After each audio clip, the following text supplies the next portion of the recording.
regular meeting of the Midcoast Community Council for February 13th, 2017. Will the council members introduce themselves? Dan Haggerty. Lynn Erickson. Dave Olson. Claire Tuton, Barbara Matthewson. and I think Michelle Weil will be here shortly. Will be here shortly. We don't have a report from the County Board of Supervisors office this week, but I think there are other government officials here. Harvey?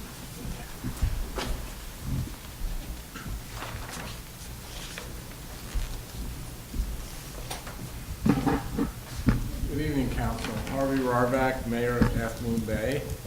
I have a few things that I think are related, important to the Midcoast. Last week, Claire represented the MCC at our City Council meeting, and that's a tradition that I hope will continue, that not only will I report to you what's going on in the South, Claire or the MCC representative will once a month talk to the City Council. So we're trying to increase the synergy between the two bodies because we have a lot in common. Speaking of a lot in common,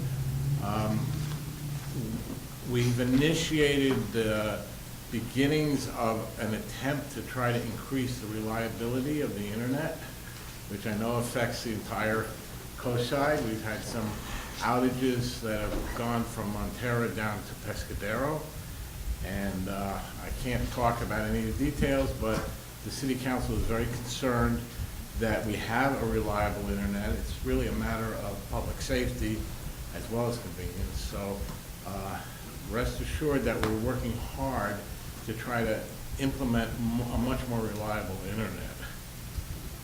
The other thing that might be of interest to Midcoast is that our Parks Master Plan was just approved at the last City Council meeting.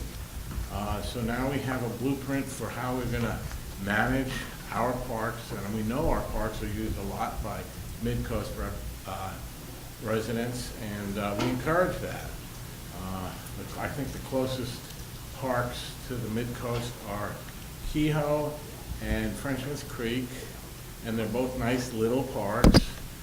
We're going to do a much fancier job on Carter Park, which is behind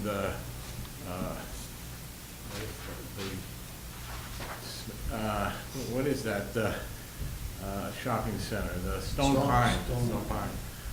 We're going to have the ability to do more plays, more concerts there, and you're all encouraged to come to our new spiffed up Carter Park. And the last thing on my list that is relevant to the Midcoast and most of the county has to do with affordable housing. At the last City Council meeting, even though it was not on the agenda, there were over 20 speakers who came to express the need for having more affordable housing. A lot of the speakers were Latinos. Some only spoke Spanish. We had our usual translation. And it's going to be a high priority of the City Council to try to implement more affordable housing in the city. It's clearly a pressing need, and we really need to focus our resources there. So accordingly, we're going to have some listening sessions where City Council people will just be available to hear what the community has to say, and there'll be no formal agenda, so anybody can say whatever is on his or her mind.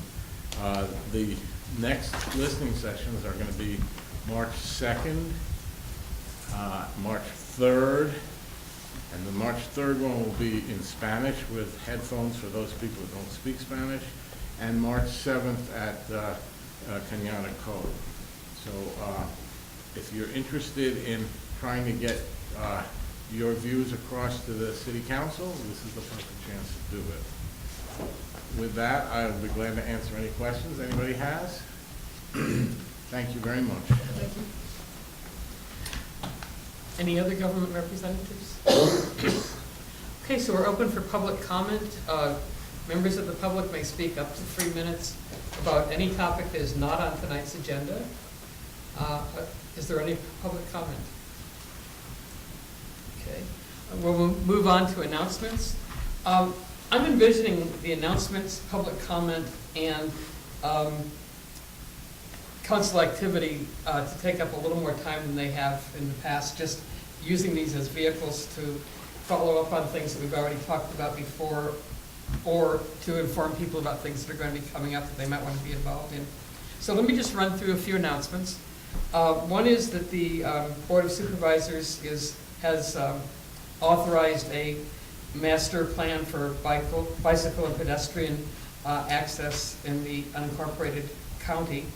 This will be going through June of 2020. It sounds pretty positive.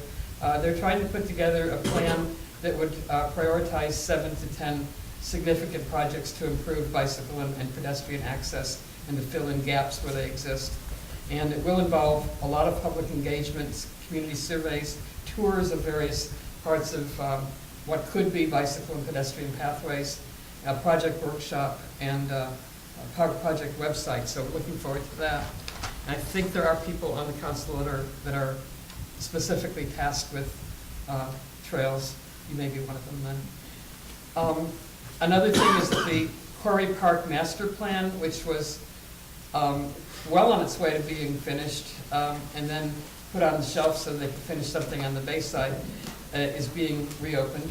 And the plan is that it will be presented to Parks and Recreation and then to the Board of Supervisors between now and June. So that's something we probably want to be involved with as well. Was that announced somewhere? I haven't heard that. It was in the Board of Supervisors meeting. Because I don't think Parks has actually finalized that yet. No, it's not finalized, Okay. but it will. They hope it will be finalized. Okay. Sorry, I misspoke that one. I think the important point there is they're not coming back to any more systematic. Actually, Sam said they are planning to come back with more time. That's why I was surprised to hear that. Okay, no, it's not finished. Do they have some written ideas now? I don't have any, but I think we should follow up with them. We're supposed to talk to somebody from there on Friday, so I'll ask them. Another thing is there is a social host ordinance that you may want to be aware of. This has already had a first hearing at the Board of Supervisors yesterday. I don't know what happened. But the gist of it is to define responsibility and penalties for people who have loud and unruly parties involving minors in the possession of alcohol and marijuana and other drugs. So if you're interested in that, you may want to check on the Board of Supervisors minutes. Also, the Dream Machines is in the process of finalizing another 3-year extension on their agreement. Basically no change from what they have had. And Adopt a Highway is still alive, it's just been raining. And as soon as it stops raining, we will schedule another work day, which is fun. Just for the people that are watching, if anybody would like to be notified specifically when we do schedule the work day, just send an email to Midcoast Community Council, and we'll try to let people know when we're going to do this. Anything else? Okay. Consent agenda, minutes for January 23rd. Motion to approve. I'll second. All in favor? 6-0. Okay, let's move on to the regular agenda. We have a presentation tonight from the County Council's office regarding 2 proposed tenant protection ordinances. And Andrea Donahoe, is it Andrea? Yeah, okay. Will be presenting. So welcome.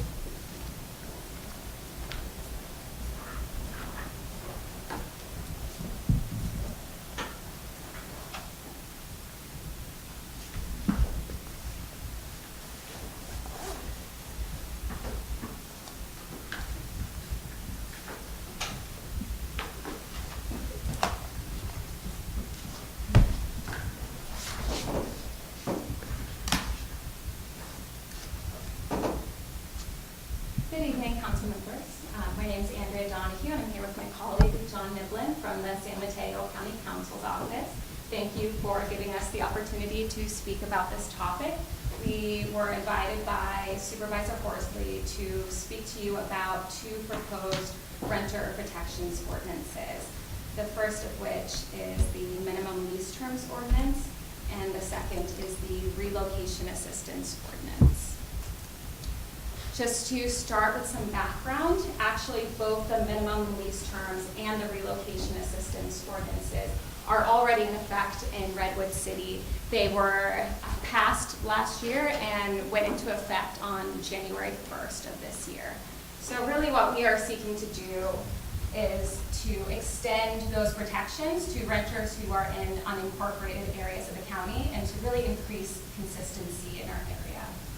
And then if you look at the blue box, this is really quoting from the San Mateo County eviction report in 2016, which looked at over 3,000 reports of eviction activity.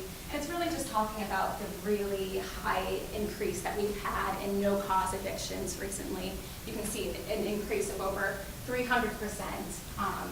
And also below that, you can see that over a third of the reported eviction activity was no cause. And so what we are really looking to do is to really address the housing insecurity that we all know about in our county. And then finally, if you look at the red box, as we know, moving, especially if it is an unplanned move, can be expensive. So it can be first, last month's rent, security deposit, other moving expenses. So what we're really looking to do, particularly with the relocation assistance ordinance, is to mitigate this financial hardship, particularly for low, very low income, but also for moderate income renters. So I will go ahead and run through some highlights for the minimum lease terms ordinance first. So as I've already mentioned, our goal really has been to use the Redwood City Ordinance as a model, and we stuck to it very closely with only minor variations. The main crux of the minimum lease terms ordinance is that a landlord must offer a lease of at least 12 months or a year. This does not mean that a landlord and a tenant have to enter into a lease term of 12 months. It means that it has to be offered. So the tenant is free to reject that offer, and if the landlord and tenant prefer, they can have a different alternative arrangement for a lesser period of time. So if they do enter into the lease agreement for 12 months, the rent cannot be increased during the 12 months, which is pretty standard for year-long terms. But it does not mean that landlords can never increase the rent. Once the lease term is done, the landlords still have flexibility to increase the rent. It's just not during the actual lease terms. A really important thing to note is that this is not it does not apply to all housing across the board. So it only applies to housing with at least 3 dwelling units, which leaves a pretty broad category of housing that this will not apply to. And these are really the big examples. So single family homes, duplexes, condos, along with that other shared interest communities, hotels and motels, and then accessory dwelling units. One of the incentives behind this ordinance was not to disincentivize the use of accessory dwelling units. And there are other minor exceptions as well, but these are really the big ones. Next, and this is actually in addition with our ordinance, but it is consistent with kind of general state law principles. It does bar retaliation. So this is saying that a landlord cannot act against a tenant simply for exercising his or her rights under this ordinance. That may be an eviction, it may be action that is less than an eviction, but is meant to harass the tenant or to encourage the tenant to move out voluntarily due to asking for a minimum lease term. And then finally, it does provide for tenant remedies. So if there is a violation on the part of the landlord, a tenant can point to this ordinance as a defense, for example, for an action to collect rent, an action to recover possession. They can also bring an injunction for enforcement. And attorney's fees would be awarded to the prevailing party. which also encourages that the claims are actually meritorious. So whichever side would win, it could be awarded with attorney's fees. So the second ordinance is the relocation assistance ordinance. And this is really the same story as the minimum lease terms ordinance, in that we started with the Redwood City ordinance really as our model. Once again, we stuck to it very closely with only minor variations. One difference is that there is a requirement for eligibility. So this would be moderate income, low income households. So that threshold would be 80% of the area median household income for the county, or AMI. So you would need to fall within that category in order to be eligible. The amount that we are looking at is really it's meant to reflect actual moving costs. So it's about the fair market value of 3 months' rent. And also, along with that, the security deposit if there has not been damage to the property, and also a 60-day subscription to a rental housing service. And then you'll see it says 4 months for special circumstances households. So a special circumstances household would be a household that either has a person with a disability, it has a person who is handicapped, it has a minor, or a person who is 62 years or older. Or the last factor could be that the household has lived in that unit for at least 5 consecutive years. And if you fall into that category, then you would get an additional month's worth of rent. Just like with the minimum lease terms ordinance, this does not apply to all types of housing across the board. In fact, it's a little more limited than the minimum lease terms ordinance because it applies to housing, only housing with at least 5 dwelling units. And so really these are the big categories of exceptions that would not be included under the ordinance. So single family homes, duplexes, triplexes, fourplexes. Once again, we see the accessory dwelling units. Same with mobile homes and hotels. Furthermore, this would not cover every type of eviction. It does cover no-cause evictions in terms of displacement. So these would be the types of displacement that would bring the eviction underneath this ordinance. So the first is the withdrawal of rental housing units from the rental market. If the landlord plans to demolish, renovate, remodel, rehabilitate, or convert the units into condos, that would be the type of action that would come underneath this ordinance. It might be helpful to include does apply to that. Oh, to include what? When you read it, it's not completely clear whether it's an extension that doesn't include or it means doesn't include. Sure, yes, that is a helpful tip, thank you. So add a doesn't, yes, definitely, or doesn't in front of. It's a does, isn't it? It is a does. Oh, so you're saying add a does, yes. I mean, everything That's is a helpful does to know. unless it says it doesn't, right? Yes, yep. Okay. So also if it's, let's say the landlord is going to remodel the unit, but it's only temporary, it's less than a year, and they provide for temporary housing, then that's fine, it would not come under the ordinance. The ordinance is more concerned with the permanent displacement. And along those lines, there is some flexibility available for landlords. So landlords can submit alternative mitigation strategies, and so that would be submitted to the county. And if it's a situation where the tenant actually agrees and says, this sounds great, I would happily accept that instead of the relocation assistance ordinance, that would be evidence that the landlord can use in order to apply for this alternative strategy. Finally, in consistency with the minimum lease terms ordinance, again, this is something that's new with our county, the proposed ordinance. It would again bar retaliation and would give that private right of action. And there's that asterisk because tenants would have the right of action, but also a landlord could bring that right of action as well. So this is just to go over our next steps.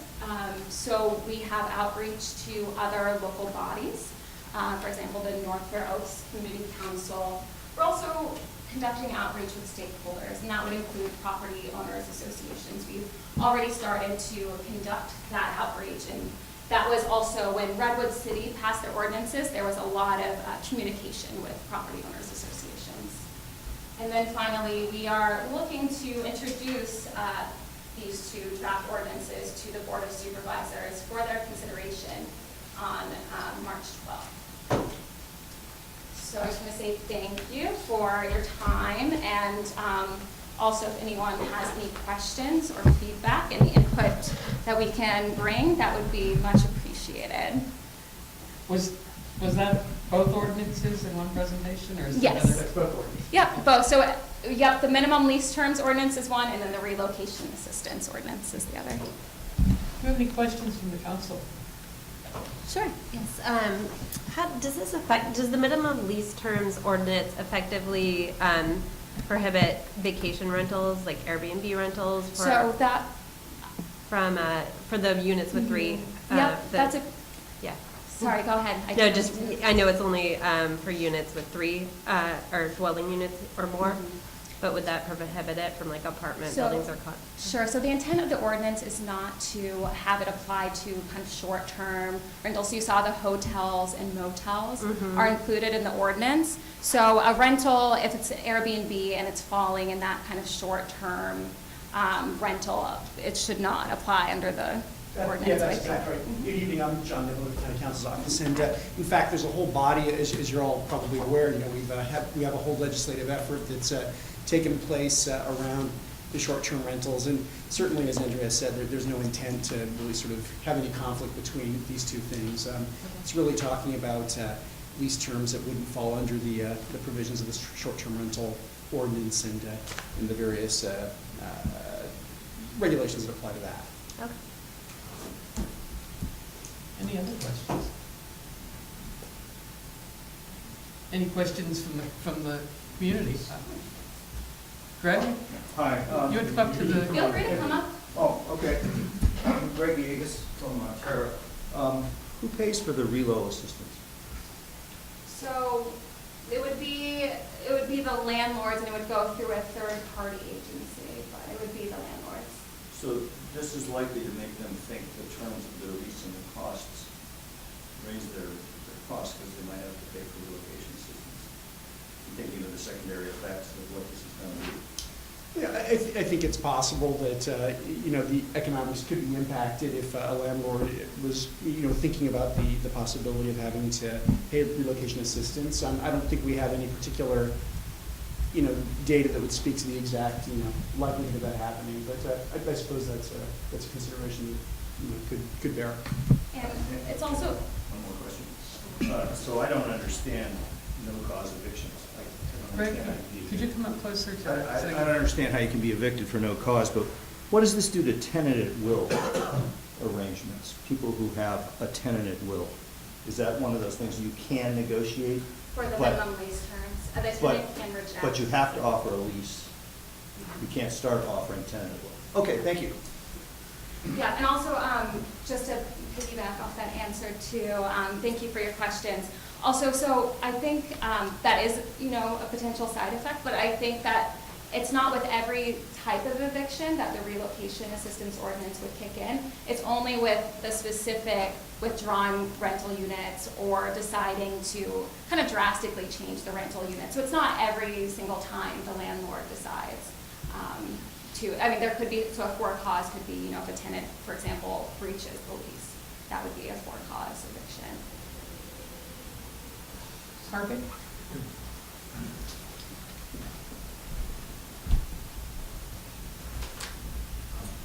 If I read this right, there's no relocation assistance if, for example, if the landlord decided to gouge the tenant and double the rent, is that right?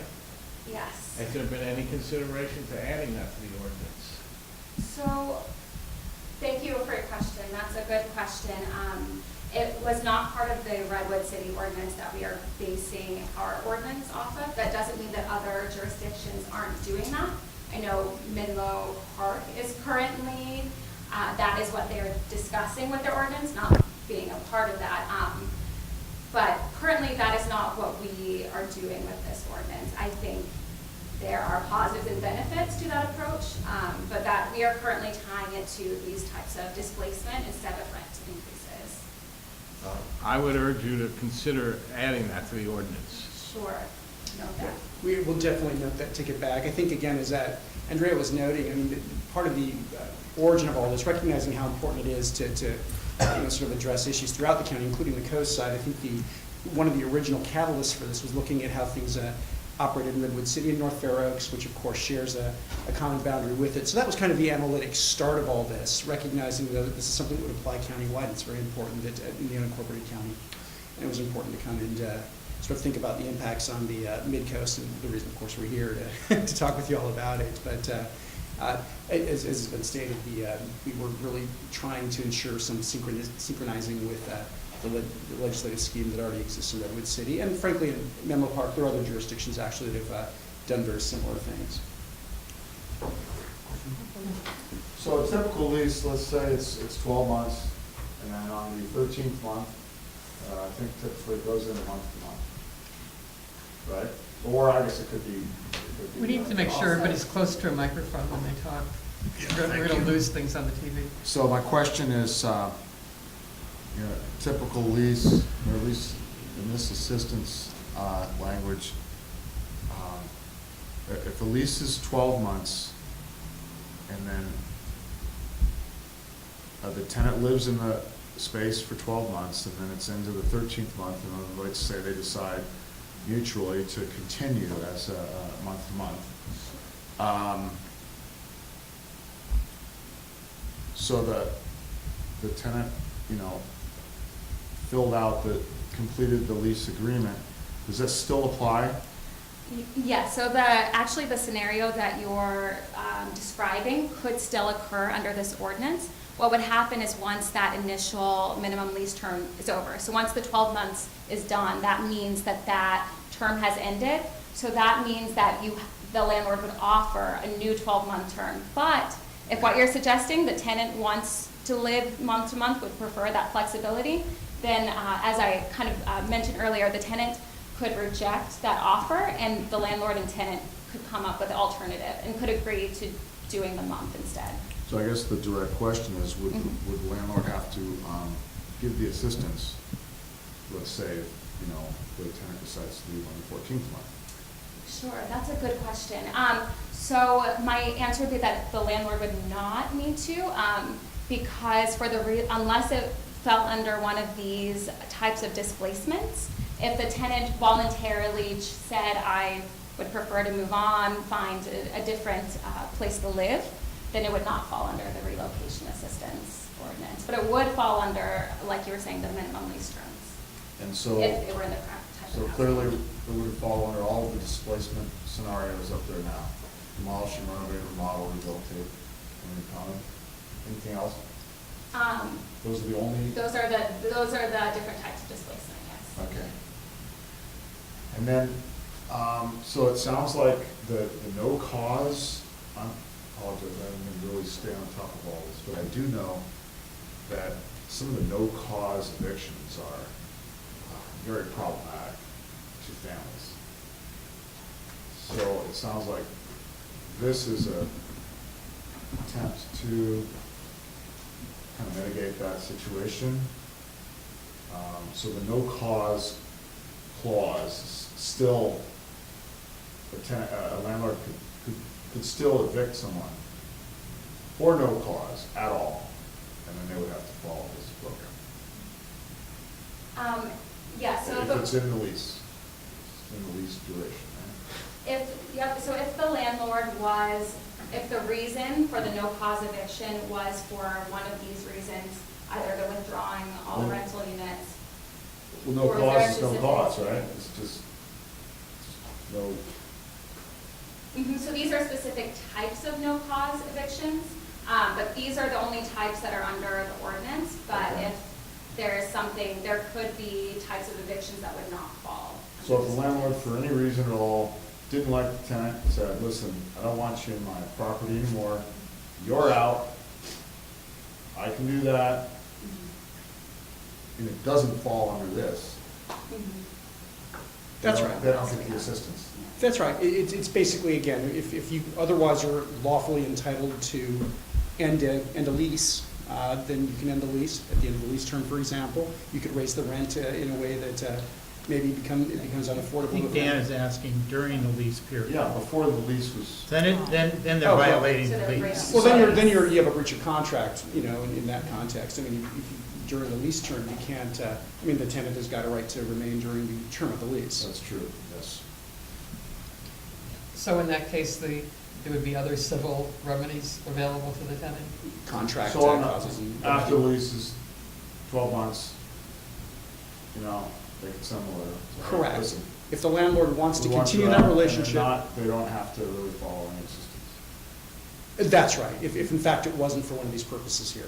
Am I the first one to kind of bring this up? No. This doesn't seem, I think we recognize that this isn't going to address every single situation. The idea was to try to address a segment of things that have happened. Frankly, there have been a number of certain situations that we're well aware of in the unincorporated area where you've had units removed so that the landlord, taking a look at the market and deciding that maybe a different segment of the market was appropriate, remodeling, rehabilitating, upgrading, which results in, and maybe that's the right business move for that particular landlord, but it results in displacement in many cases of a lot of people who were living there before the units were upgraded. And so it clearly doesn't address every concern, but it would address that scenario, for example, that I just described, that has recurred a number of times in the unincorporated area. So it's not, I don't think it's a panacea in every case. It isn't a home run, but maybe it's a double or a triple in some cases.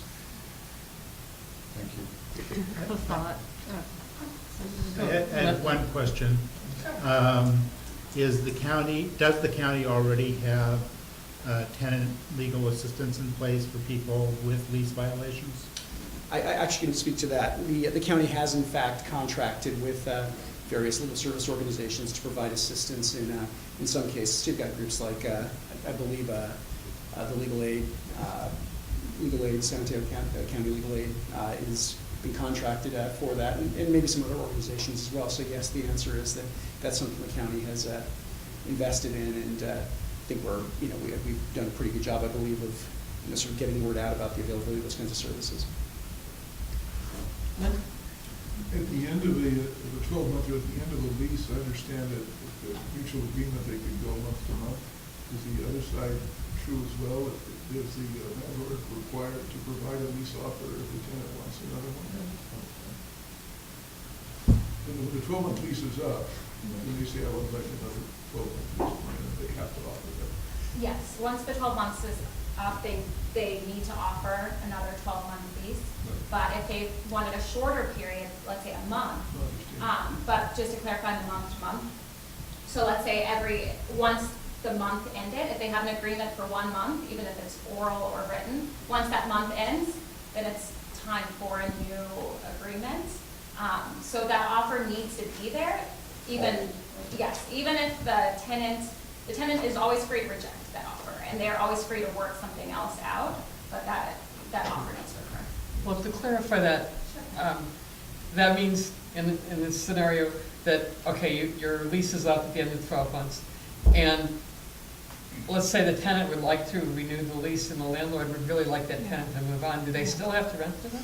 I think the answer to that is no. If the landlord wants to rent to that tenant, the landlord has to offer a 1-year term. The landlord is not required to lease at the end of a 1-year lease that was offered pursuant to the ordinance in the first instance. Okay. And then at that time, if they do decide to continue the rental, the landlord can charge whatever rate of rent he wants? That's true.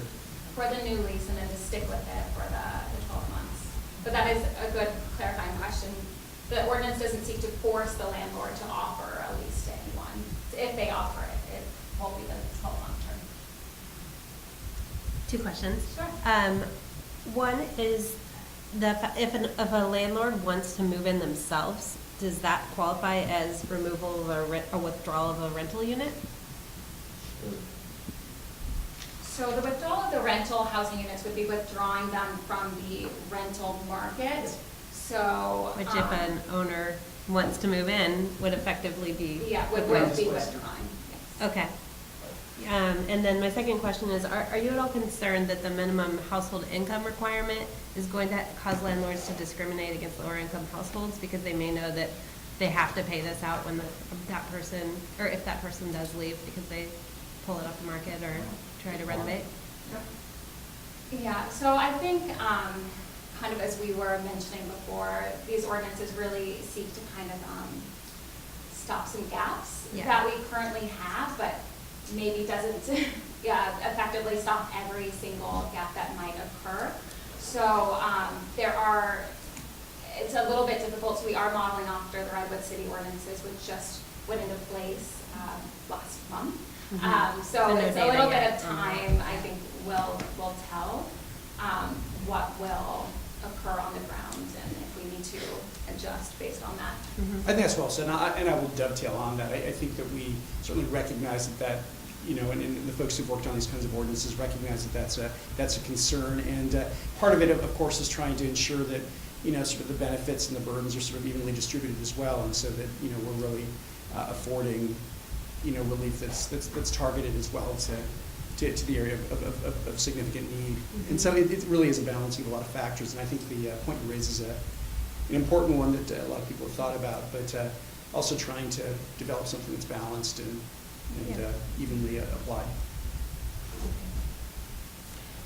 Would there be any point in, since they just put this Redwood City ordinance into effect, would it make any sense to wait for a little while and see how that goes before you model your ordinance on theirs?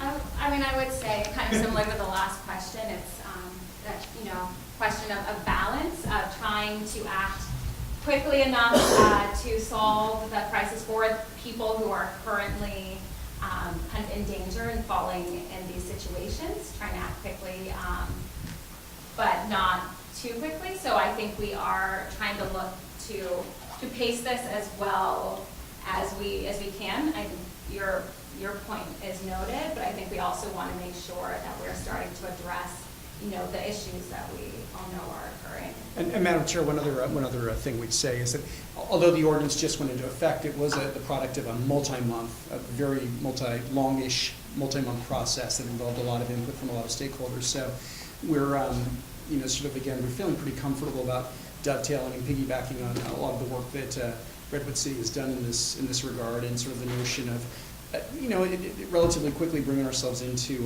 sort of synchronization with, you know, what they're doing, particularly as it pertains to North Fair Oaks. And there are other jurisdictions, again, in the county that are that have done similar things. Menlo Park is an example. So we're feeling pretty good that a lot of thought's gone into sort of the way these things have been framed out. But you know, I guess time will tell. Yeah, I think that was a great point and a great question. Redwood City actually started, I think, hosting committee meetings in 2016, so it, you know, has been in the works for a bit of time. It didn't just suddenly appear. Yes, exactly. Just an idea one day. Yeah, thank you all for your questions. One last question? Yeah, forgive me, Dave may have already asked this question, but just to be very clear, after the 12-month lease, the property owner is free to raise the rent. There's no limit at all. You can triple it if you wanted to. We don't currently Now, have under that situation, if, you know, you had high hopes and couldn't rent it for, you know, triple the amount, and he has to go back to the same rent, there's no oversight for this situation. Is that correct? to prevent the increase of rent by 3. Yeah, We don't currently for- have a cap on the amounts that the rent can A increase. little bit past that, though, I mean, if, I know it would be difficult to monitor, but if for any reason, personal, the landlord wanted this person out and said, hey, okay, well, you know, you can stay, but it's now triple the cost, and then he goes back to renting it for regular after, you know, 2 months. There's no oversight, there's no, the tenant has no rights in this situation, no way to kind of say, hey, the guy just screwed me, and, Yeah, it's an interesting scenario, and I think you're right that that would be a pretty tough thing to monitor a situation like that. That would come to the end of a 12-month lease term. You've got an obligation if you're going to rent to the same person to offer another 12-month term. The situation you're positing is a situation where it says, yeah, I'll give you another 12-month term, but it's gonna cost you, instead of 3,000, 9,000, or Right. fill in the blanks. Right. In a situation like that, it's probable that most tenants would walk away and say, Right. yeah, I'm not gonna do that, thank you. And then- They then turn around and say, well, now that I got rid of Niblin, I can bring in, someone else and at 3,000, because finally that Which loser's out of here. hypothetically could be a friend of that original Possibly. tenant, and then they share the information. And Right, and I take you back to there's the, there's nothing they can do. They Yeah. just got, first thing, you're absolutely right. There's nothing probably, the other thing I'd say is that he wasn't really even obligated to provide me the 9,000 a month, rent offer in any event, because he could, at the end of the lease term, it's free to terminate the lease, and not, as long as he could say, we're done, effectively is what I'm saying. He's not obligated to offer me another 12 months. If he is going to offer me a lease, he's got to offer me a 12-month lease. I guess that's the point. And it does at least, even if it doesn't kind of take that control or put a cap on how much rent can be increased after the lease is done, it does provide that stability, at least for a year, whereas as it is now, it could be, if they're month to month or less, that rent could be increased a lot faster, whereas at least now there's that 12-month term. And Andrea, I think that's a really important point, and probably one that I should have made earlier, is the underlying kind of rationale for the one-year lease term is it provides some predictability, at least for some period of time. For 12 months what your rent is going to be. So it's not, clearly it's not rent control, it's not something that's barred by Costa-Hawkins, but at least at the beginning of that 12-month period, you have some predictability about how long you can stay and at what price. So that's really kind of what the minimum lease term ordinance does, recognizing that there are a lot of ways that it might come up short in terms of a broader solution to broader problems, and at least in that microcosm of one particular tenant, they have some understanding that, wow, for a year I know that I can count on paying $2,000 a month, I'm going to be here for 12 months. Right. Doesn't answer what's going to happen 12 months from now, but Yeah. that's the underlying rationale. I'm kind of speaking out for the person that has kids, Yeah, has a job. yes, sir. And I'm talking about that 11th month. I understand. I want to have a little security. I don't want to have the fear of being kicked out. We definitely understand those are imperatives that we, got to continue to work on. We'll get into various cases, but he's curious if a landlord were to then double the rent at the end of the lease period when the person moved out, and then offered just a modest increase to some other tenant, and there was a race difference there, is there any recourse for that? There isn't real estate sales, but renting is if you really. Well, yeah, under the Department of Fair Employment and Housing Regulations, we've got California law, and there, frankly, is federal law that speaks to cases where somebody can show that, something was pretextual for racial discrimination or discrimination on other suspect bases under California or federal law. So, yeah, I think those are the kinds of cases where you might have to do a little forensic digging, but this wouldn't in any way impact those kinds of cases if they came up. So this is a start in a very complicated. Yes, ma'am. scenario. We're trying to work on the problem in every from various angles. Is there anybody else in the community that wants to comment further? Michelle? Oh my gosh. Thank you very much. Yeah. Thank you all so much for the very thoughtful and engaged questions. We really appreciate it. It's given us a lot to think about, so. Thanks so much. Appreciate being here. Thanks for coming. Okay, the second item on the agenda tonight concerns the engagement level of the Midcoast Council with the community. We talked about this some at the retreat. We've started putting a little more of an emphasis on social media presence. But I think there's a lot of room for just exploring what our relationship is with the community. And I will turn it over to Michelle to make a few remarks on that. Sure. Yeah, I can give it an overview of our presence online and social media and in the community so far. And then I'd like to have a discussion of ideas that people might have to help increase the community engagement. So right now we have presence on Facebook. We have 147 followers on Facebook, so it's not that many. A very small percentage of the individuals in the community We've been trying to work on getting an official presence on Nextdoor, because I know a lot of community members are on that, and there's a lot of discussion about local issues, but we haven't been able to do that. Been met with some challenges from Nextdoor. They're not offering any new agency accounts at this time, so we've instead been posting just as ourselves. And then we of course have our website, and I think a lot of people are signed up for the agenda, the weekly or the biweekly agenda emails on our website.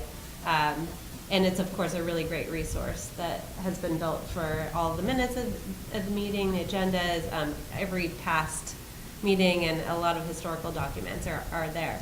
But what we'd like to do is, you know, have more people show up at our meetings. I know a lot of you guys here are very regular attendees, and that's great. But I'm new to the council, and to be honest, like before a few months before I joined, I didn't even know that it existed. And I think it's, something that a lot of members of the community don't even know that exists. And, if they do, they're not participating. And so we just, we would want to get more. We would want to increase our the awareness in the community of the council, and try to get more participation. So I'll throw out a couple ideas that I have, and then I want to open it up to other ideas from members of the council or the community. One idea is to kind of create a regular email list. Like I said, you can sign up for a list to get emails of the agenda of the meetings, but some people aren't able to make the meetings if they have kids, or aren't able to get out after dark. And so one thing we could do is do either a monthly or even quarterly just email update that kind of lets people know about events that are happening in the community, things that we're discussing in the meetings, or other topics of relevance to the community. And another idea I have is to potentially do kind of a survey to try to better understand what is important to members of the community. I have a background in market research, that's something I could do. And you could field it on Nextdoor or something, where we just take input from people and just try to get a better idea and a better sense of more broadly, what are the issues that are important to people.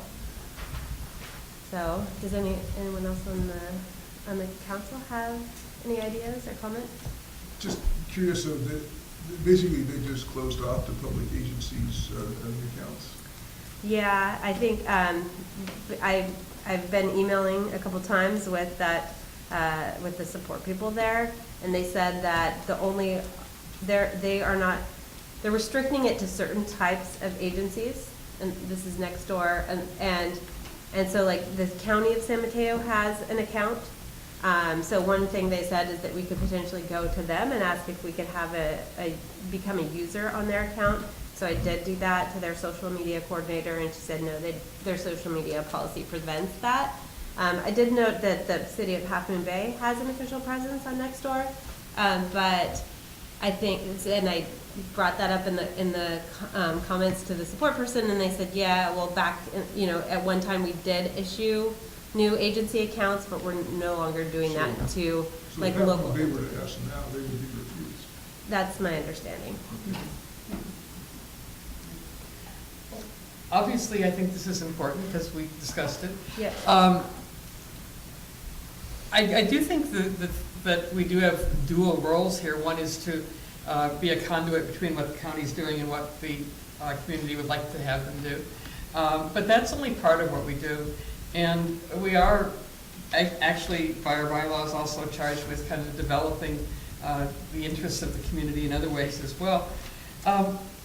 Just a short story. When this past summer, I went on Nextdoor and somebody was giving away some garden stuff in Montera. So I went over, picked the stuff up, and I was talking to this woman, and I was going to be running for the council for re-election. I thought, okay, I'll start my campaign. And so I told her I was on the council and that I was going to be chair if I won. And she said, oh, that's nice. And then when I get ready to leave, she comes running out and she says, you know what I really want the Midcoast Council to do? She says, my friends and I would like to have a little pop-up crafts shop. And we would just like to do it for tourists on the weekends. We don't know how to even start. We would like someplace to go and say, what are we supposed to do? And I thought, boy, that's kind of a strange thing to ask for the MCC, but it isn't. I mean, we've got this public comment place here. People could come with anything they're interested in, and maybe light a spark for somebody else. I think it could start with something as simple as that, as people knowing that this is a place they can come and bring ideas. And certainly there's more we can do, but that's just one place to think about. But we need to get people to know that they can do that. Yeah. Well, just as an MCC member, as a member of the community, you can still on a regular basis post agendas or Yeah, to. and that's what I have been doing.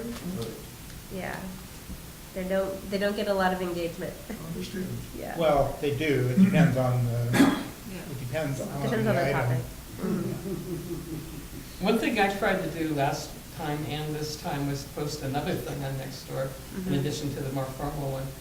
Like last time I had a picture of trees, and this time I had a picture of a house, with saying, you come to the meeting, we're gonna be talking about this topic. But I don't know if that helps at all either. I just try to make it more engaging, Pictures do generally help. but I don't know that it made anybody come. Yeah. Okay, good. So, I remember, I think, Michelle, you brought it up, I think, if I can remember your comment, was it was kind of odd that, for example, Lisa Ketchum would make a post regarding an MCC issue or whatever, and I think it was your suggestion to have an official. Right. That's what I was Okay. trying to do, but it's, So, I actually, I'm kind of happy, I think, the way it was, although I think that we should agree that there should be a policy that if you do post, I'm kind of thinking this through here. If you do post for, any kind of official agenda item or whatever, just clearly announce that, I, Dan Haggerty, a member of the MCC, is offering this, so that, it's right after the name, that they know who, is speaking. yeah. So I think that that's probably a good idea. Right now, I'm not on Nextdoor, that may change, but, so, throw that out there. As far as one of the other things you were bringing up is how do you get more people to know that we're here? Right. And I'm just thinking of some ideas like, potentially, I'm one that I don't like to create more work for the council because, we've all got our individual lives and we want to do a good job as a council. But, that is a good point to really get people to know that we're here. So I came up with the idea of, maybe a presence at the Dream Machines or, Pumpkin Festival or, something like that. Doesn't necessarily have to require that members, give that day up and be there, because days are, available, free days are very limited. It could, but if someone has the time and wants to, or maybe we could have a community member, that wanted to volunteer to be there, just so that there is a small booth or, table underneath an umbrella or something very simple, and it could double as, maybe throwing out some of the kind of current issues, having a little bit of information about, basically the website in a binder, let's say, maybe not the whole thing, but, a short version of some ideas that are going on, so that someone, is waiting for their wife getting, a beer or a sandwich or something, and they're standing around doing nothing, they can come over and, get a little information. Yeah, but Yeah. that's once a year, and it's 99.9% people who don't live on the coast. Good point. But there may be So other let's- ways. Pardon? But there may be other ways, and that's what Other marketing smaller is about. events, yeah. Like lighting up the harbor, right? Yeah. And then Main Street, Totally. there's always gonna be that element of, outsiders coming. And we don't always have to be right there at a table. I mean, we do have a little bit of money for public outreach and. Mhm. So in- Yeah. So in the Midcoast area, next door has 6,350 people on it. If you want to reach the Midcoast, use next door. Nothing else even comes close. Half Moon Bay Review, maybe 1,000 people, Read the newspaper? What is that? maybe, Online presence? total, total. We do have a It's really dedicated low. reporter actually at this point. Maybe we always have, but we do have one. Yeah. I wish it was higher. Well, regardless, it's a thought. There's a lot of events here on the coast side. Some of them draw more outsiders than others, so it's just, Yeah, I mean, there are definitely events we can go to, but I think they're relatively low impact. and, I think at this, if we do something like that, to have a box with like suggestion cards or something, that people could drop opinions and it could somehow be, tallied. I'd also You like, know. along that same line, we'd like to see people contact council members when they have thoughts or ideas or complaints or whatever. I know that people do to some extent, but I would like to really encourage that.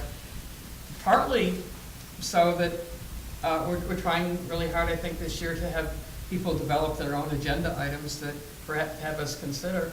And there's no reason a person in the community can't work with a council person to put something on the agenda. People, it doesn't have to all come from us, as long as it comes through us. I really encourage that. So if anybody's listening to this, think about what you'd like us to talk about. Yeah, I didn't check our YouTube subscriber list or how many people watch our videos, but that's another channel for outreach. Yeah, that's good. Does anyone from the? Just feeling your pain. I'm Nancy Marsh, and I'm currently chair of the Granada Community Services District's Parks Advisory Committee. And we have a very similar issue. When it was the Granada Services, or Sanitary District, nobody really cared to know what it was, but once it took on parks, where we're doing community outreach, we're trying to get more people to understand what it does. So every time I say GCSD, I say sewers and parks, sewers and parks, sewers and parks. But well, Nextdoor is good. My one caution with Nextdoor is post events, because I posted actually what was an event for us that was community outreach, but I did it just as a general posting, and people started, and it ended up with a very long thread of comments. And then as a public agency where we're supposed to, use the Brown Act and manage the public comments, and we had to sort out what do we do with all these comments we got on Nextdoor, which is not public. And so our learning was, I just wanted to share that if you post, the agenda or whatever as an event, then people can't comment. They can only respond and say, I'm coming or not coming. I haven't investigated whether if they respond and register, do you get their email, and then you could add them to the email list, but it's another thing we're thinking of. If you go to the El Granada Post Office, the post office lets government agencies put up a permanent posting, like your I do agendas that. go up. Mm-hmm. We have GCSD has a poster in the El Granada Post Office, which is the only one in our district. But it has a take a card with instructions on how to get on the mailing list. And between that and whenever we seek comments, we ask for email addresses. It's still only about 70 people that are on the mailing list. So the next thing we're going to try, I don't really want the competition, but the next thing that we'll try is maybe about just twice a year is have a couple of our members stand in front of the post office and hand out the cards to put a public face on what the district does and what the Parks Committee does, and try to engage people and educate them a little while we hand them the card, which is the volunteers using some of their time. We don't think we have to do it very often, but that lets us get a fairly captive audience. MCC, of course, has several post offices in its jurisdiction, so it's a broader population. But I just wanted to share some of those ideas. The other one was actually once I visited a PTO at the elementary school, and that's a very highly engaged community. And if you hand them something, they distribute it to their whole organization. So it's another way to reach a particular demographic in the community through that. when you talk about a permanent presence at the post office, I was by there the other day, you've got this sandwich board or something outside with a Yeah. blue heron on it? Yes. Is that what you're talking about? We have that, and then inside, we've got a poster with a little, where you can take a little business card, which has the information about how to sign up. Oh, because we post our agendas and stuff, but we Yeah. don't have something like that. but- Yeah, it's Yeah, not. it's kind of on the other side of the door from where we put the agendas, but you can see a little card holder there. Handmade, it's not fancy, but you can get a business card. Thank you for those ideas. Those are great. Those are the kinds of ideas that I think really might get things mobilized. I've talked to some people about some things I would like to do here. Yeah, this.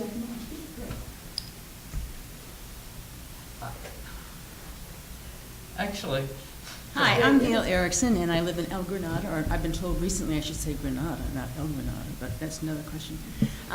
But one of the things I think is really interesting to me, because I go to some of the GCSD meetings, is that there's so many different groups. And we're talking MCC, and you also cover Montero, there's Montero Water and Sanitary District. There's so many different districts like that. And a lot of people, particularly new people, are very confused by that. They don't know really where to go. Or maybe they go to a place and someone will say, oh, well, we don't handle that, you have to go there. Or you have to do this, or you have to do that. They're going back and forth. They wind up maybe, well, we'll go to the county. So it's very confusing, especially for people who live in an area where their address is Half Moon Bay, but they're technically living in El Granada. And a lot of people, particularly people who are renters, may not know that. So I think it's really important to realize that you need to reach out and make sure that people are getting all these different groups. And it might be something to do to visit some of these other groups, and I think sometimes we do, and I know that Harvey's here from Half Moon Bay, but also introduce and say, you know, I'm here from Midcoast Community Council, and this is what we do. And just 5 minutes, 2 minutes, 3 minutes, whatever they allow you to do. And maybe do it more than once.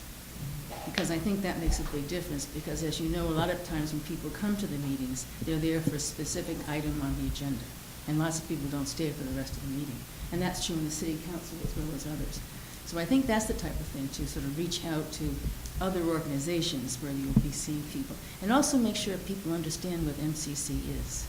That's really important. I know the website, I think, is really good in doing that, but how many people know to go to that website? If you've got a water and sanitary district or a sanitary district, they've got a name that tells you a little bit about what they are, but MCC doesn't. So that's the time I think it's really education, you might say, especially thinking new people coming into the community. Thanks. You know, we do have the presentation that Lisa did last fall on the website, which very clearly spells out which venue each agency in the community represents, and that is always a resource.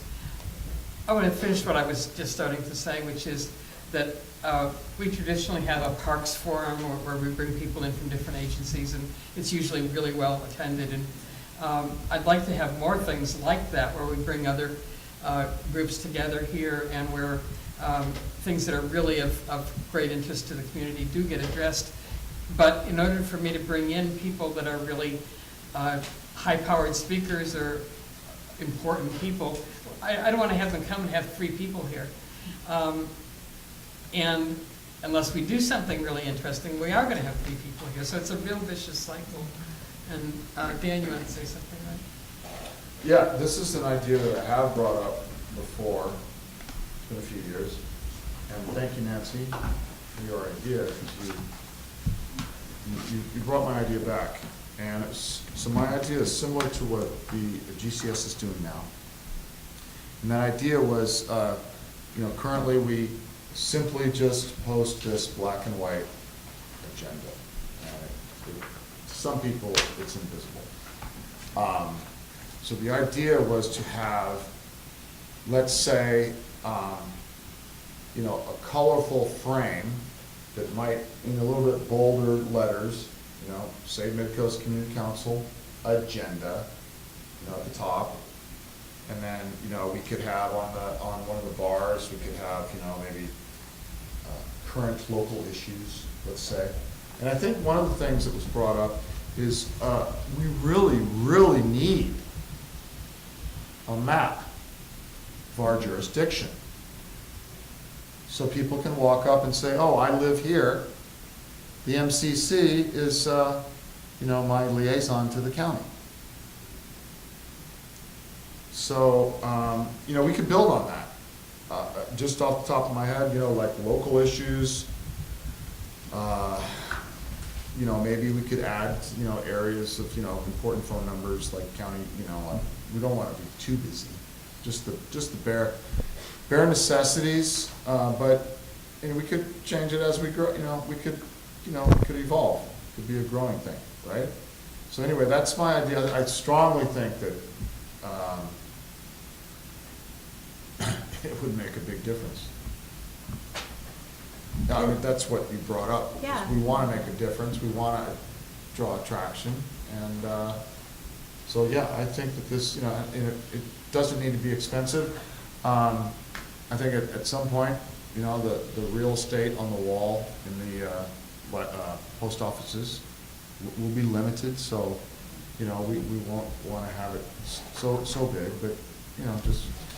So in the past. And then we could, each week, meeting, we could just put this right in the middle. Yeah. Put a little double-edged tape, it'd be right in the middle, and it's got a frame, and we took this off, look forward to our next agenda, and then put it right in. So in the past, postmasters, at least 2 of the 3 have refused to allow permanently attached frames inside the post offices. We have asked? I have Yes. no knowledge of anybody Yes. ever asking. Yes, And it when- came when up, did- it came up, When did we ask? this was like 4 or 5 years ago. And it's the same Well- postmasters. What exactly did we ask for? It was a permanently attached frame of some kind, I forget exactly the wording. Okay, so it doesn't have to be a frame, it could be a poster. A poster is now in the, so they're allowing it for Midcoast? The poster might work. by 11, but it has a photo. Right, but our agenda is 8.5 by 11, so that won't work. Do you post your agenda also? Separately? So why is there resistance? Postmaster in Moss Beach is really strict about what goes up there. And then there's no room in I have heard- Montera, you have to put it on the window. There is an outside bulletin board in Las Vegas. Yeah. Yeah, I mean, I think what, But it's small. we could always go back again. I mean, I think what we're talking about is design, like, we need design, and, we need someone just to design a poster. Another thing I'm thinking, I'm not sure if this is gonna be controversial or not, is I feel like maybe we should update our logo. I don't know who originally created that, and I don't wanna step on any toes. No, you But- can't be stepping on any toes. It was, Lisa said, we really need a picture on the Facebook page. Yeah. How about this? Okay, great. So I was thinking that maybe we could hold like a community, just a little contest that, I'm sure we have a lot of design talent in the community, and we could hold a contest to create a poster and/or a new logo. Just kind of like, make a more official presence and have something that's recognizable to people when they see our posters. I mean, yeah, I'm willing to go back to the Moss Beach postmaster and see if he would budge at all in putting something up there. But I think it could also serve us at events, potentially if we, do some of these local events. I think just kind of, having an official presence and something that people recognize when they see us and say, hey, that's the MCC, or that's You can the certainly put it on the Midcoast door of Community our Center. office. Yeah, There are people who come to 30 Cafe and stand around outside waiting. Yeah. So we can certainly do that. great. I go there all the time, I never see people standing in front of. No. It's not really a highlight. And the But sign yeah, got it's thrown not- away, so the sign's not up anymore. Sign blew away? Sign's in the garbage. What's that? So we need to. do Midcoast Community Council that was in the window. How could it get Somebody thrown away? was, I don't know, somebody was in there and it's torn up and thrown in the garbage. So we do need to do the logo. All right. There we go. So what are we gonna do with all these ideas? We can schedule them out, and I mean, I think that we can use Nextdoor, even if it's us just personally posting, we could still use Nextdoor as a place to try to get, say, for example, with the poster, to try to get someone to help design that. The reward could be that your logo wins. I don't even think we need to offer a monetary incentive for something like that. And then we can kind of, yeah, split it up and see who goes to the different post offices or the different places where we could potentially post things. And then maybe someone can look into the future events and see about getting a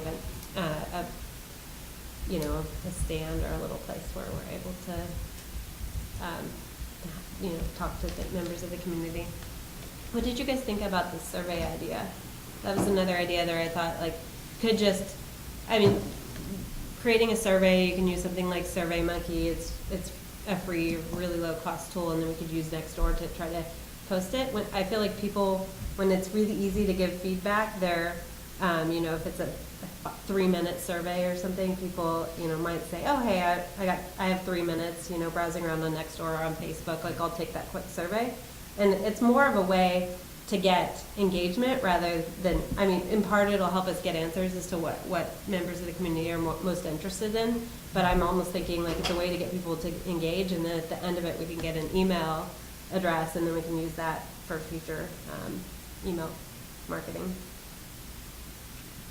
Yeah, although we'll have to be very careful about that for privacy reasons. But yes. So looks like they have a voting capability in Nextdoor? It's only It's a single voting question, I and think. multiple choice. You can't do free-form questions. So I think SurveyMonkey makes more sense. Or one or the other, similar ones to SurveyMonkey. I do like the idea of an email list, if that could be worked out logistically. Well, Yeah. we already have a certain email list. We can set up another one. Well, we have this. Okay, do we have the actual email addresses, or do we just have a distribution list and we can't see We have an the email address? list. I can, as the owner of the list, finally got Leonard Warren to turn over ownership to me, now that he's about to leave the post. So I can see them, but it's only to be used for the agendas. So Yeah, it's not- I cannot turn over that set of addresses to anybody else. A lot of people who get the agendas would not be the least bit interested in what's actually going on here. They're more government types. Wouldn't be But too we can set up a separate. separate, there's a lot of different ways we can set up. Unless there's the free MailChimp and a Yeah. bunch of others. In our volumes, we can use the free one. Tons. So, yes, a survey is great. We should look over the questions, have them reviewed by 2 or 3 people. The council? Mhm. No, Brown Act can't have everybody do it. Well, at a meeting. At a meeting, we yeah. could- We could have it done. Yes. Okay. And I kind of like the logo. Actually, design. reviewing a survey at a meeting sounds to me like a really horrible idea. I would say No. choose an ad Not hoc committee of reviewing 2 or the 3 people. survey, No, reviewing the questions. questions. Yeah. That's what we're talking about, reviewing the questions. I would vote against that. Why don't we consider making a group of 3 that I think- will work and bring some concrete proposals? Ultimately, the whole council needs to, Ultimately, but Right.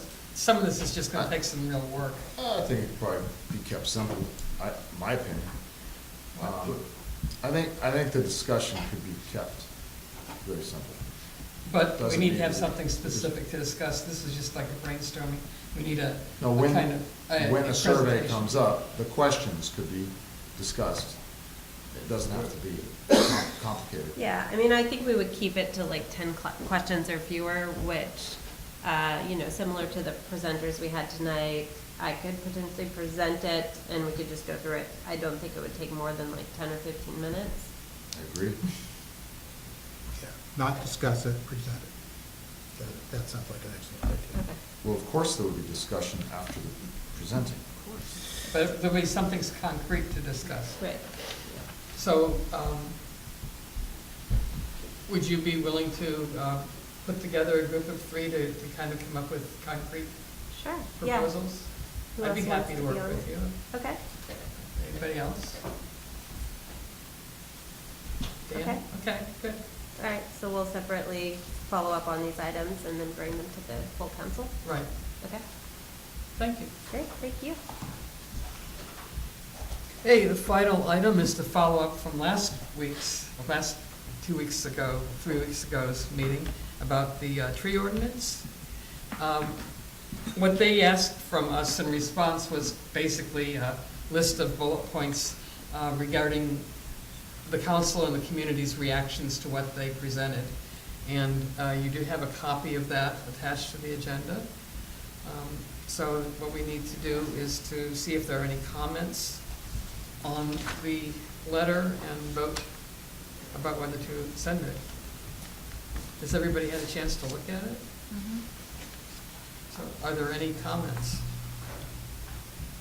I have not looked at it. There's a copy outside. It's in the binder.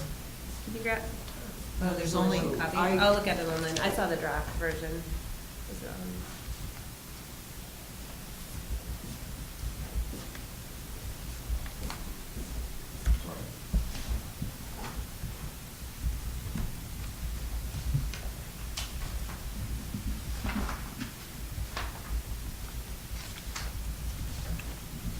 The letter to, You did have it here, didn't you, when we raised the issue of the lack of common legal opinions between the county and the GCSD? Yeah, that's Yeah, like the that's first in there. thing. Yeah, I am not at all comfortable with that wording. Oh, okay, what are your comments on that? Yeah. Well, this is a county-wide tree ordinance, and talking about the medians in El Granada as part of the tree ordinance is like, Well, they wanted our Well, feedback. I think it was very pointed on that, and we're making comments for our community, and in El Granada, there are a large number of cabins. right, like this, so- but this, I guess what I'm saying is, this should be general, this should be made more generic to, all trees, that all areas. it should be, so first of all, medians is not clear. Roadway medians at a minimum.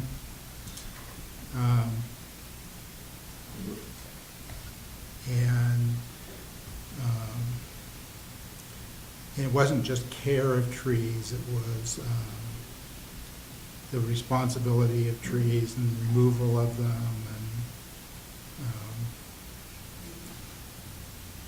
because the ordinance wasn't about care of trees, first of all. So It's about- actually, it was not about care of trees at all. It was about trimming and removal of trees. And planting, and No, And inspecting. there wasn't anything about inspecting or planting. it was actually. It was replacement of trees, but not planting of trees in general. At least I don't remember seeing Well, anything. I mean, we spoke, and even the presenter said that he would take care of this conflict in the next month. with a We specific did get statement. something back from them, but I think in my understanding, and maybe Nancy, you know more about this, is that there's still some disagreement between Right, Granada and the county. that was a significant concern, and that part I agree we should get in the letter. But, Yeah. So, I'm sorry, what came back, was it to us or to? I think it got sent to everybody. It's from Joe Leclerc saying, I don't want to quote him out of context, but saying that he thought it was a resolved issue. I didn't see I anything. didn't No. see anything. no, Okay. did not come back to the council. Okay. Did you see it, you got it? I will forward it on if I do have it and you don't. Yeah, I don't have it. Well, not seeing it, I can't say, but I certainly want to make sure it's clear that that's the particular point we were concerned about.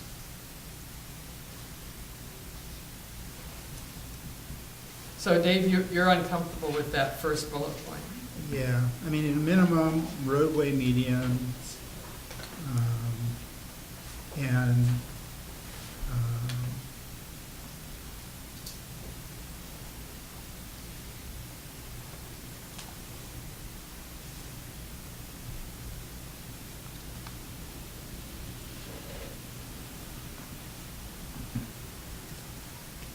and it wouldn't be just El Granada, it would be the whole Midcoast.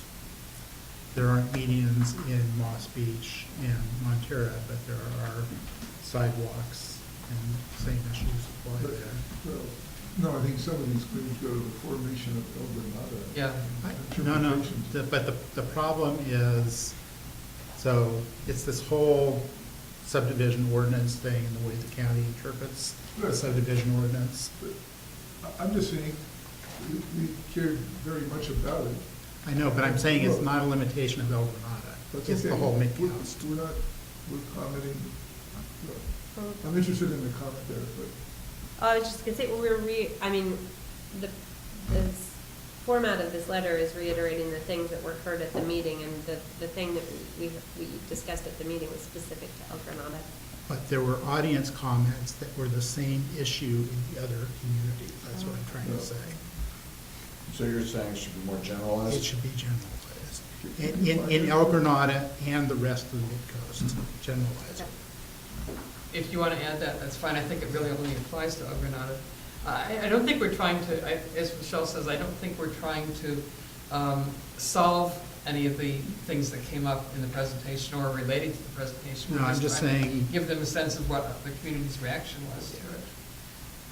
And I do have this letter that he sent, and he did send it only to me. And I did send a copy to you, Dave. But I can certainly forward that to everybody. that's good. Yeah. I didn't realize it only came to me. Report it. So we have we have a suggestion that we change the wording on that first item. Is there anything else that we want to do with this letter before we consider it? Okay, so it's mostly just the first bullet point?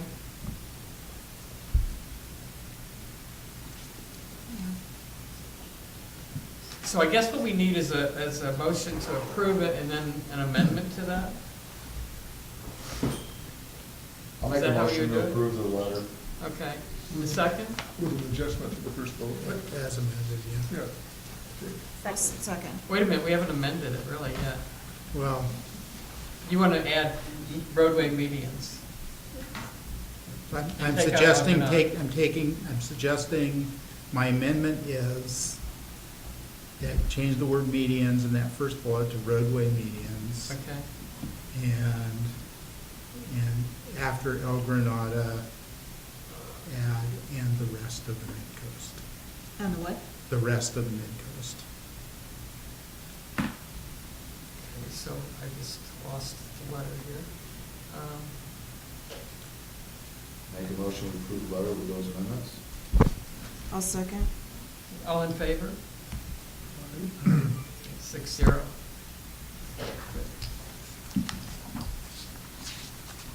Okay, council activity. Anything that people have been involved in since the last meeting? Go ahead. So I've been in contact with Caltrans regarding the Moss Beach Care Corridor. Particular person I'm talking to is Jean Finney, who handles Deputy Director for Community Relations and Planning. And there's some traction to look at some of the issues there, so that's just an ongoing communication that's open. And when I have more specifics, I'll come back to the council. Claire and I both went to a meeting of climate change, San Mateo County, and it was a half-day event. It was pretty interesting. With Supervisors Horsley and Pine were there, and it was kind of a workshop around what we can do to help mitigate the effects of climate change, specifically sea level rise, but other things were discussed as well. It was just a kickoff, so no decisions were made, but I think they plan to have a follow-up event in March that I'll try to attend as well. And as Harvey mentioned, I did make a very short presentation at the Half Moon Bay City Council meeting, basically just bringing up the highlights on our agendas for the last two meetings and the fact that we have a vacancy that we're going to be filling. Anything else that people Any have? questions that came from the audience? to you? No, I think I sat down too fast. The Tunis Creek Citizens Advisory Council Committee that I've been attending just had its fourth of the sixth meetings yesterday, or Monday, excuse me. It was sort of what's our marketing message going to be. I believe partway through it, but it looks like we're finally getting ready to start presenting a message to the public. So hopefully that will be happening soon. Future agendas include the next meeting on the 27th. We will be interviewing candidates for the open position on the council, that we will forward our choice to the Board of Supervisors for approval. And then there'll be a short presentation at a future meeting about the double slide ride, and more things to be seen later. So with that, we are adjourned.